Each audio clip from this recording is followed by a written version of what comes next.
Line's good. Never on! Whoa. Hard! Hardly. Come on, Brent. Line's good. Got real close. The hair high, right? Try and hit 2/3. Have they saved it for her? Yes, they have.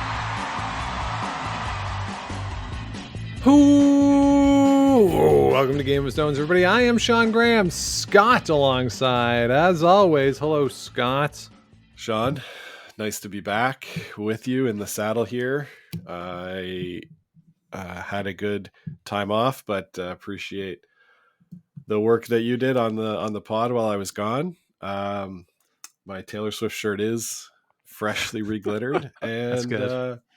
but I gotta say, maybe a little Taylor Swift did Carly Rae Jepsen a little dirty by dropping an album the same day.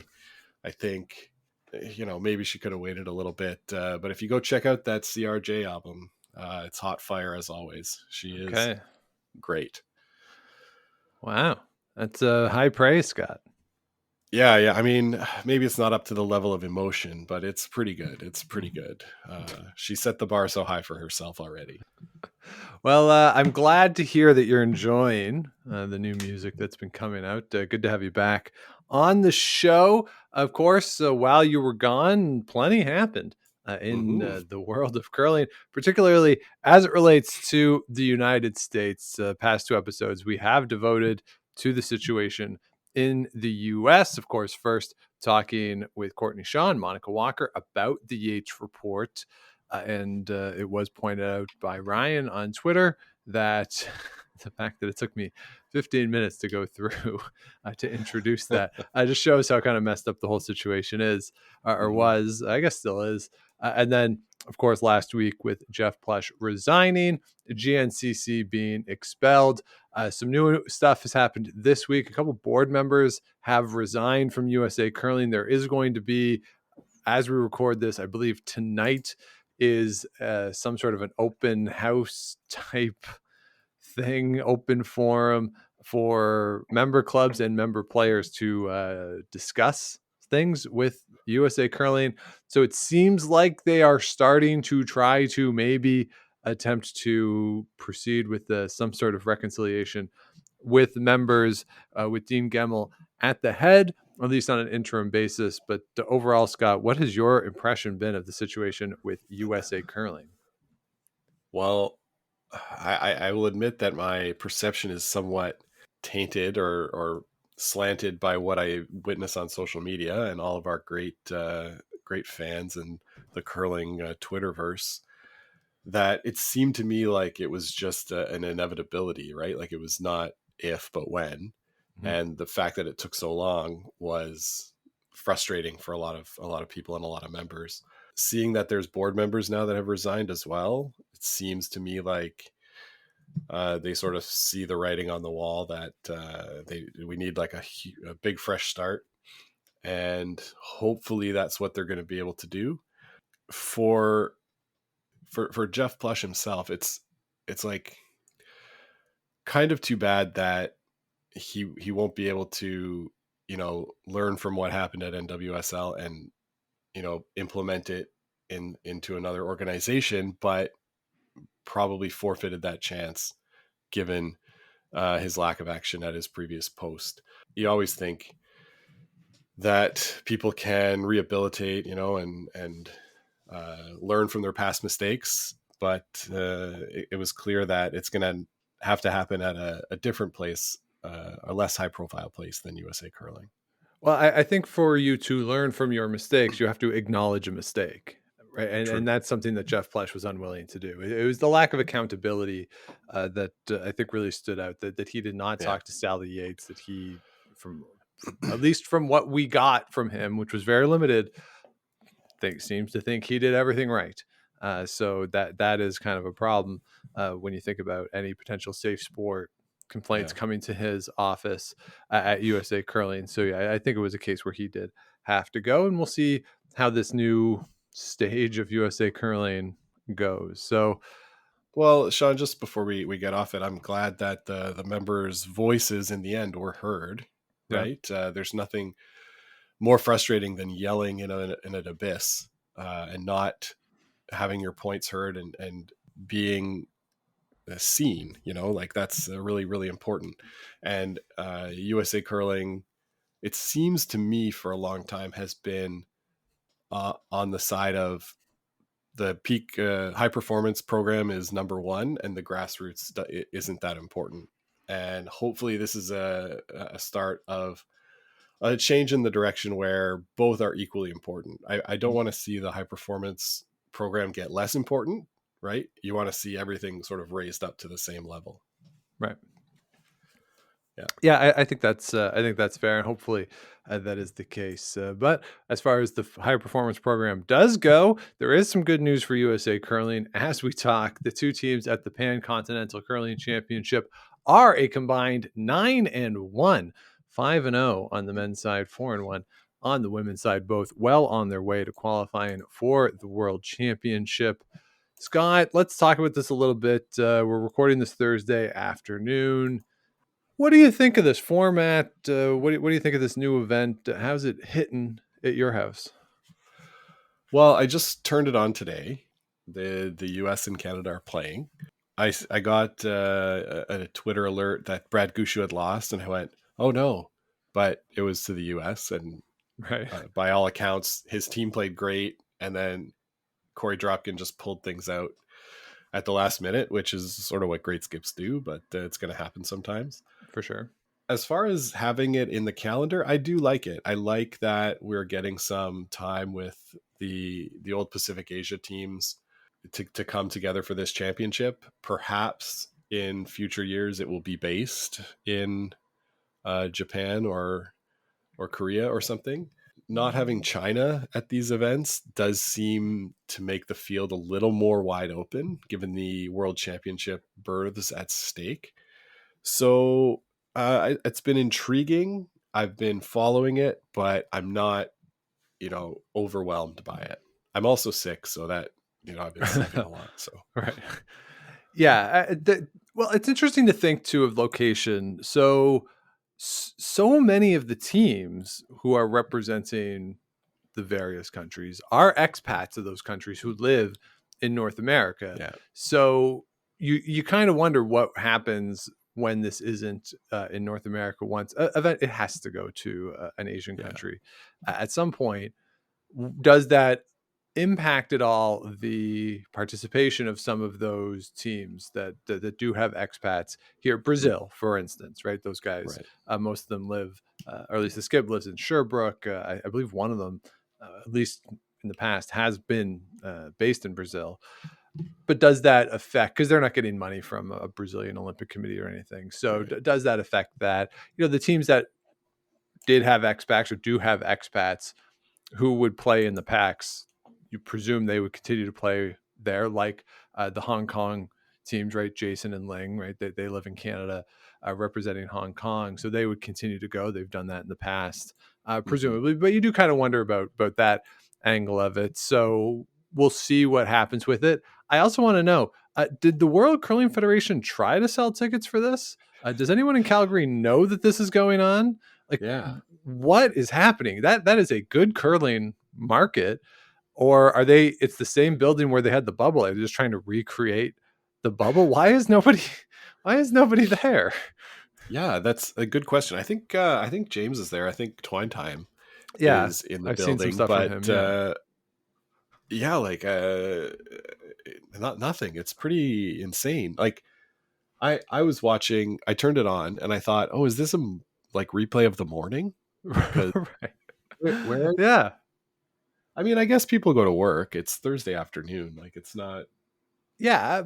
Yes, you don't expect probably Briar, Scotty's World Championship crowds for something like this, but I would expect an evening draw, Wednesday evening, Calgary, Team Canada's playing. Somebody to be there. I mean, we'll see what the weekend brings, right? I mean, both Canadian teams are going to be in the playoffs. Yes. Strong favorites to make the finals, I'm sure. But maybe people show up for that. But I like going when there's more than one game, right? It's you get to see some teams you've never seen play before. Yeah, for sure. You do note, though, that the Stampeders do play on Sunday. They play on the road, mind you, but playoff game for the Stampeders. So does that affect attendance? I I don't know cannot I don't imagine. know if there's any overlap in terms of the times, but come on, Stampeders, big deal. That's a big deal. If this was in Regina and the Riders were playing, nobody would be Bigger deal. I think Regina Riders, Saskatchewan Roughriders, bigger deal there. than Stampeders of Calgary. Well, all right. Everyone from Calgary, that's at Scott Likes TV. Just go at him right there. That he thinks the Riders are bigger and better than the Stampeders. So direct your commentary to him.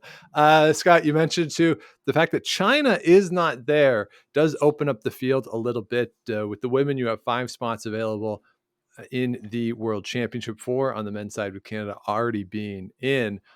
I think it opens it up a little more on the women's side, where China has been a more consistent competitive threat at the PAX at World Championship than on the men's side, where they've struggled a little bit. But really, when you look at these fields, definitely on the women's side, you have the top 4 that going into the week, I think everyone kind of figured, okay, here are the top 4 of Canada, the US, Japan, Korea, and then everyone else competing for that 5th spot. That is how it's Yeah. broken down so far. And then on the men's side, with Japan coming out starting 0-4, they won today to get to 1-4, but that 5th spot, or the 4th spot for the World Championship, 5th spot in the standings, kind of open. Japan's not out of it by any means, but if you're looking, Korea looks like they could probably punch their ticket. The US is going to be in, and then New Zealand has looked strong, and then really you got Australia, Chinese Taipei, Japan. But yeah, without China there, it presents these opportunities for New Zealand on both the men's and the women's side. Australia's in the mix there, Hong Kong on the women's side. Like it changes the dynamic of who will get those final spots for the world. Yeah, definitely. They do we know exactly why, Sean? I heard you mention that they were just throwing away this year, but yeah, it really opens things up. Mm-hmm. It'll be fresh blood, at one of these world championships. I mean, it would be, we've seen Australia at the men's worlds before, not in a long time, but it's happened. At the women's, we haven't really seen New Zealand and Australia for a long time, if at all. Yeah. So yeah, I think it's pretty interesting to see how this could break down. Just like having opportunities for teams, right? It just, the opportunity's there, and somebody's going to be able to take it and run with it. Yeah, I mean, if it ended right now, which of course it doesn't, but if it ended right now, New Zealand would be in both the men's and the women's into the World Championship, which is kind of crazy to think about. And then you just wonder what the ramifications of that in terms of getting funding, generating interest in those countries. Does it start to snowball a little bit that these countries can be more consistently competitive at the international level? And I think that's what this event might allow for in a way that the PAX didn't, or that the America's Challenge didn't. That you have the B side of it, that teams can kind of build up over time there, get into the A, become competitive in the A, and having that defined path towards World Championship, which you had in the PAC, but you didn't have in the Americas.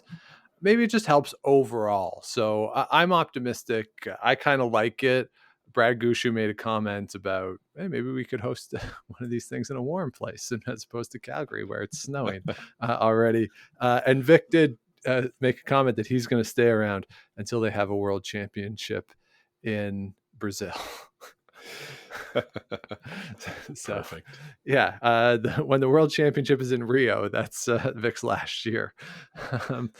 So yeah, I like it overall. I think having no China there has opened up the field. I think it was Frank from the Hack tweeted something last night after the Canada game ended early that he never thought he'd be sitting around, nor did I, watching Chinese Taipei play New Zealand on national television in Canada. But here's where we are, and we'll take it because that was a pretty interesting game. So I like it. I think for the first run, it's been successful with the exception of nobody being in the building. But as you say, we'll have to see what happens on the weekend. if the crowds start to turn out for the playoff rounds. Similarly, Sean, we were going to talk about TSN's coverage, and it seems like it's been a bit light. What do you think? Yeah, I was stunned that they weren't showing all the Canada games. That was really surprising to me. Like, I thought it'd be just like a world championship. Now, they have selected the games that they feel are going to be more competitive. So the 2 American games were on, the Japanese games, the Korean games, right? The games that going into the week, you expect them to be competitive. I can understand why TSN wouldn't want to devote the airtime to, say, Brad Gushu playing against Brazil. Like I can understand why that decision was made. I don't necessarily like it, but I can understand it. I was really disappointed for Ling when she played Carrie Anderson. That game wasn't on TV, so that I was disappointed for them that they didn't get a national TV game. But obviously, it comes down to the cost of it, and sort of that has to be it. But I don't know, and they're not showing the bronze medal game unless Canada's in it. Like there's just, I don't know. I would have preferred a little more wall-to-wall coverage, but again, I can understand why not. I mean, the people are all there, right? Like it's the local production people are producing it for NHK or it's the WCF feed. Korea They're not producing it themselves. This is not like in a world championship in Canada where they produce it. They are picking up the world feed and just having Russ, Kathy, and Vic do the call. Yeah, exactly. So I guess you want to give Vic some rest, but I don't know. It seems achievable. And what's the other programming that TSN is getting more eyeballs for in the morning and afternoon slots? Yeah, I don't know. Motoring 2000? I mean, Motoring 2000 is cheaper. I suppose. Or to show. So it is a little disappointing. And but again, first time for this. They're probably seeing what the numbers are, and we'll see next year if they change it at all, or if they decide to go the same way and say, all right, here's what the competitive games, or here's what we think the competitive games will be. Because even the competitive games haven't really been that competitive, other than the game against the United States. Corey Dropkin, Brad Gushu, been kind of blowouts. So we'll have to see. Yeah, we'll have to see. So that's the state of the Pan Continental Championship. But so far, so good. I think I'm enjoyed it for the most part. Again, would have liked to see more coverage, more people, and recast is being rediscussed. It's still bad, right? Like, you can get the games for free, but like you have to watch a bunch of ads to accumulate money to get it for free. Like, just give me ads, right? Sure. And like, just give me ads in between the ends, and that'll pay for it, right? Like, anyway. Well, that's what they've gone with, and that's what we have to deal with. So recast it is, at least for however long they decide to go with it. So that's what's going on in Calgary. Elsewhere, Scott mentioned this in our rundown, but Niklas Edin had knee surgery recently after his injury at the most recent Grand Slam.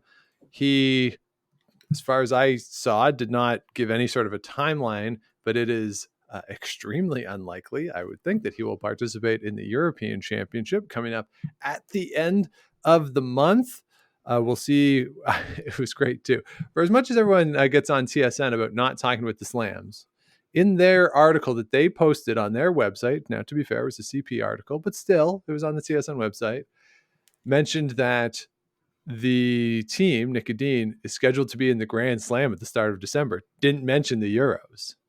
And TSN shows some of the Euros, doesn't show the Grand Slam. So that one obviously slipped through the cracks of the TSN Grand Slam censor. So we'll see what happens. Unlikely, I would say, certainly not by the end of the year, based like a knee surgery. You think at least 6 to 8 weeks. It sounded like a relatively minor surgery. And as we all know, minor surgery is something that happens to somebody else. When it happens to you, it's major. But we'll see what if he's going to be there for the Slam in January. and whether or not he can participate in the World Championship. But Scott, obviously some unfortunate news for Edin, and really all fans who are looking forward to that Euro showdown with Bruce Mount. Yeah, absolutely. Their fifth is Magnuson, Daniel Magnuson, who I guess will come in. You mentioned, Sean, that Christopher Sundgren held the broom at the Grand Slam for the final, which they ended up winning without Edin. Rasmus Rana, it was the broom for them. So we'll see what their lineup shakes out like. We know Oscar Ericsson's going to skip, but we don't know what the rest of the lineup will look like. I still think they're going to be one of the favorites at the Euros. It'll be a little more difficult for them this time because, without your leader and final shot maker, it's going to be an adjustment. But, we saw them win without him. And the rest of the guys are extremely, extremely talented curlers. So I'm not too worried about it, but you're right. The Edin versus Mouat game that we were all anticipating for the final, it's going to be not quite as thrilling as it would be otherwise. So obviously we send our best wishes to Edin and all the guys and see what they come up with for the Euros. I wonder, like the Swedish team that represented the country at the last juniors, it was pretty good. They bring in one of the junior guys to fill in that spot. Probably not to skip. That probably goes to Oscar, but to fill in elsewhere. That'd be interesting as we potentially start to see down the line of what Swedish men's curling will look like. Yeah, and I'm just reading an article here that Maria Pritz says that he might even be out for the World Championships, which would be a pretty huge blow. But if you're going to miss any year, the first year of a quad is not too bad. Yeah, no Olympic qualifying points this year, so not that big of a deal to miss it. Although they are on a run, right? They've won 3 or 4 in a row, whatever it is. So yeah, that is a tough way to break that streak if that is in fact the case. And Scott, well, let's move on and talk about some of the new team dynamics. The girls talked about this on their show. The new team, some of the dynamics we're seeing. There's been a lot of discussion through the early part of the season, how teams are getting along. And I thought it'd be interesting to make this conversation or broaden the conversation to include the recreational level, because you and I are playing on new teams. I'm playing on both my nights, have had a lineup change. The night that we play together, lineup change. So at the recreational level, because it's one thing to see on TV how they interact and discuss things, but at the recreational level, because I think a lot of players every year you have lineup changes, people particularly coming out of the pandemic, people who have stopped playing and whatever. So there has been a lot of lineup changes at the rec level. So now we don't have to comment directly on our new teammates, but what sort of things do you think work well at the rec level when you are going through a lineup change and starting to play with new people? Well, communication is the most important thing, right? When it comes to curling in general, but especially on a new team, you're going to have to be able to communicate to your teammates how you want to receive feedback. Yeah.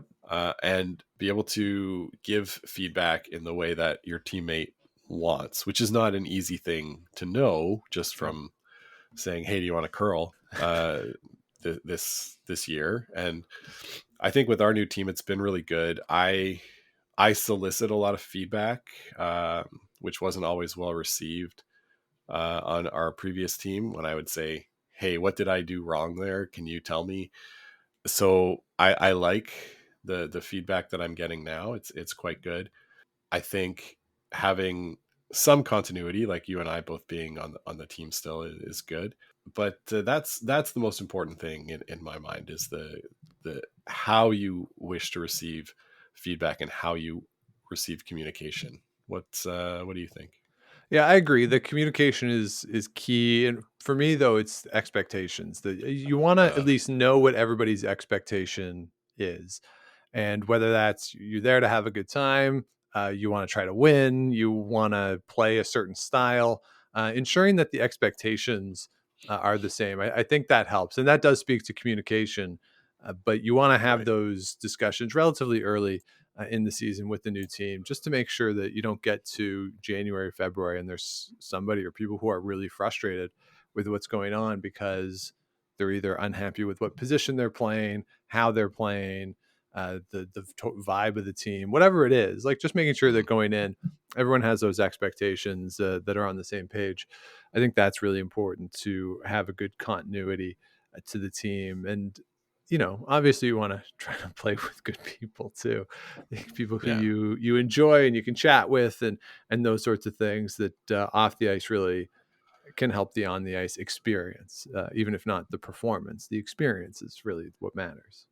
Of course, yeah, and that's a great point, Sean, about making sure that everybody's clear with the expectations. You don't have to be like super aligned with what you want to get out of it versus what somebody else does. As long as you understand each other, right, then you can adapt. So I think you're right that for us, the expectation of like, we want to go out and play fast, have fun. If we win, we win. If we don't, the beers still taste the same at the end of the day. But I think everybody's bought into that, and I need to get better at being a little bit faster in my calls as skip. I'm still getting back into the skipping strategy. I notice you are very good at sliding out exactly when my broom hits the ice. Yeah, that's right. The odds of me hitting the broom are like, who cares where it is? I'm in the rough area. I'm either sliding to the right side of the sheet or to the left side of the sheet. I have 6 feet of margin either way. I'll be fine. I do try to play fast. I did have an experience I spared last week with a guy at the Ottawa Curling Club, John. This was amazing. He was really fast too. And he commented that I was playing quickly, but he did something. I was the only sweeper. We were playing with 3. He comes down and he's in the hack and he's like, all right, so all right, we want to come to that one in the back 12. If we're a little light and we're on the tee line, that's okay. And then he's done cleaning the rock and he starts to kick out. And as he's sliding with the rock in his hand, he's like, but if we're a little light, let's try to curl it. And so that we can go. He's explaining to me what he wants to do with the shot as he's sliding out. It was really an amazing experience. And we played 8 ends in 2 hours and 2 minutes. It was great. Very nice. Does he put his baseball cap on backwards to throw? No, different guy. Okay. Yeah. I know who you're talking about. He's okay in speed too, but yeah, John was great to play with. And but it was interesting too that I'd never played with John. I was sparing on that team, and one of the things that came up a couple of times in the game was you would call control normal, and then we'd be like, oh, is that what you throw for that? Because that's in terms of expectation communication, because that's going to be a little different for everybody. And I noticed while you were gone, the person who came in to spare, I played with Jessie a lot, and she was using for control or normally she would give a time of like the hog to hog, right? Because that's what they do on the team that they play with in the cash league. So just that verbiage can matter sometimes too, and how people communicate. So it's an interesting dynamic and interesting things to think about that I know a lot of people at this time of the year are working through themselves. Oh yeah, absolutely. But it's fun to get a new team, new perspective. It sort of makes going to the club like a little bit different. Oh, it's a little nice, nice to have a bit of a change. Yeah. So hopefully your team changes are going well, or if you're playing with the same folks that you've always played with, hopefully you're having a good time out there. So one final thing before we go, I have a pet peeve that I wanted to mention that I would like to see changed, and it's in reference to something that happens throughout sports, but I noticed it at the end of the last Grand Slam that a couple of people did this. So Rachel Homan wins, and then they tweet, breaking, Rachel Homan wins. And no, it's not breaking. The story is broken. Like it's broke. That's it. Nothing else is going to change. It's not like there's an evolving situation. It's not breaking news. The news, like it's done. Like I find it infuriating whenever a sports result is presented as breaking news. Like breaking news in sports would be like a transaction. Like Woj is reporting that this person is being traded, but you don't know who they're being traded for yet. Okay, that's Yeah, breaking exactly. because more information is going to come. When the game is over and a team has won, it's no longer breaking. It has broke. It's over. That's the Yeah. news. I find it really Could you say, frustrating. I would like it to be banished. And if Elon Musk, this should be the first thing he does with Twitter, is get rid of sports people saying breaking news for a sports result. could you say, Sean, breaking news like Canada scores 5 in the 7th end and they take the lead? Is that breaking news, or has that already happened? So No, if you said breaking news, Canada on its way to, or Canada in control or something, okay, right? Because then it's still evolving. Something that has happened and there's no more information to come is not breaking news. right, yeah, that makes sense. That's all I'm saying. So if we could stop that, that would be swell. Otherwise, everything is going to be breaking on the Game of Stones Twitter account, and we will go down to 0 followers very fast. But I just wanted to point that out. That was a little pet peeve of mine that maybe we could address. I don't know. Maybe we could address, yeah. Before we go, Sean, I Sure. would like to address, I wonder, are you Mom's favorite child? She made picks for me, and it didn't seem to be with a ton of research done there. They're not panning out particularly well for you to this point. No. But I will point out, though, Scott, that this does affect me because they are part of our bad beer bet with Brian and Jonathan at Rocks Across the Pond. So it does affect me too. It helps me. It helps me in our one-on-one competition, but there is a negative impact for me as well. I didn't realize that the PCCCs were going to be part of that. So good boy. Yeah, I'm going to have to do some studying for the Euros. Yes, you will. Because we're going to be behind. Yeah, I think so. Yeah. So, I don't know. I prefaced that by saying that we would find out. Maybe we did find out. Maybe we did. Listen, okay. I don't go home as often as you, Sean. I get it. I'm really sorry. But they always come and stay at my house. So they do. Yeah. Anyway. That's true.